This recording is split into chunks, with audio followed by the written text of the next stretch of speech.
दोस्तों भूतिया कहानियों पर फिल्में बनाना आसान नहीं होता है क्योंकि इसकी कहानी ऐसी गढ़नी होती है कि देखने वाले को मजा भी आए और डर भी लगे। लेकिन दोस्तों इसके बावजूद भी बॉलीवुड में कई तरह की भूतिया कहानियों पर फिल्में बनी हैं और अब तो कई ऐसे निर्माता और निर्देशक हैं जो भूतिया कहानियों पर अच्छी फिल्में बनाते हैं। लेकिन दोस्तों क्या आप जानते हैं कि इस तरह की फिल्में बनाने का कॉन्सेप्ट हिंदी फिल्म इंडस्ट्री में सबसे पहले किसने शुरू किया था?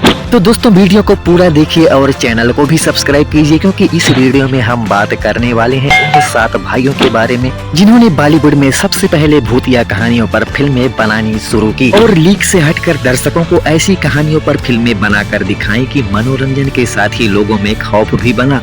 दोस्तों 70, 80 और 90 के दशक में जहां पहले पर्दे पर एक्शन और रोमांस वाली फिल्मों का चलन तेज था, उस दौर में रामजे ब्रदर्स लोगों को भूतों की दुनिया में लेकर गए थे। इन्होंने सिनेमा के पर्दे पर ऐसा खौफ बिखेरा कि वो इस जॉनर के मास्टर बन गए। अपने दौर में रामजे ब्रदर्स ने करीब 45 फिल्में बनाई हैं और इन भाइयों की कलाकारी पर्दे पर ऐसे हिट हुई कि रामजे ब्रदर्स ही बॉलीवुड में हॉरर फिल्मों के ब्रांड बन गए।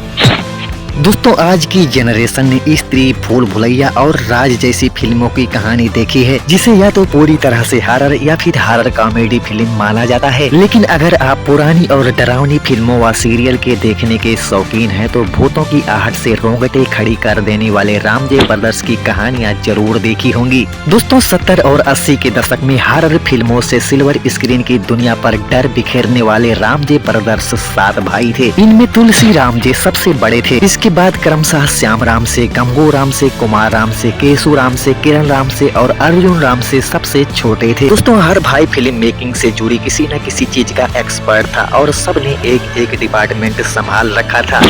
दोस्तों देश के बंटवारे से पहले राम से राम सिंघानी हुआ करते थे जो कराची और लाहौर में इलेक्ट्रॉनिक की दुकान चलाते थे। पिता का नाम फतेह चंद राम सिंघानी था। दोस्तों दिलचस्प बात यह है कि फतेह चंद राम सिंघानी का नाम लेने में अंग्रेजों को दिक्कत होती थी और इसलिए उन्होंने ही राम सिंघानी को राम से कहना शुरू कर दिया। दोस्तों देश के बंटवारे के बाद यह परिवार लाहौर से मुंबई आ गया और फिल्मों में अपनी किस्मत आजमाई। इन्होंने शहीद आजम भगत सिंह, सोहराब रुस्तम और एक नन्ही मुन्नी लड़की जैसी फिल्में बनाई, लेकिन ये फिल्में फ्लॉप रहीं और रामजे ब्रदर्स कर्ज में डूब गए। लेकिन इसके बावजूद भी फिल्में बनाने का उनका जज्बा कायम रहा। दोस्तों इसके बाद रामजे ब्रदर्स ने भूतों की कहानियों पर फिल्में बनाने का फैसला किया और 2 गज जमीन के नीचे नाम की एक फिल्म बनाई। दोस्तों ये फिल्म 40 दिन और 3.5 लाख में बनकर तैयार हुई थी। फिल्म की शूटिंग महाबलेश्वर में हुई थी। कहा जाता है कि इस फिल्म के कलाकारों के लिए कोई कपड़े नहीं डिजाइन करवाए गए थे बल्कि वह खुद के कपड़े पहनते थे।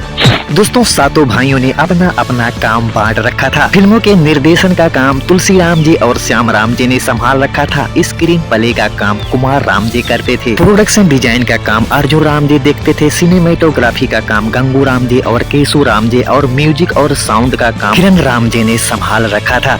दोस्तों इन 7 भाइयों में से 5 भाई अब इस दुनिया में नहीं हैं। सबसे पहले केशु रामजे की मृत्यु साल 2010 में हुई थी। इसके बाद तुलसी रामजे का निधन 2018 में हुआ और इसी साल श्याम रामजे की भी मृत्यु हो गई। दोस्तों साल 2021 में कुमार रामजे की मौत हो गई और 7 अप्रैल 2024 को गंगू रामजे इस दुनिया से चले गए।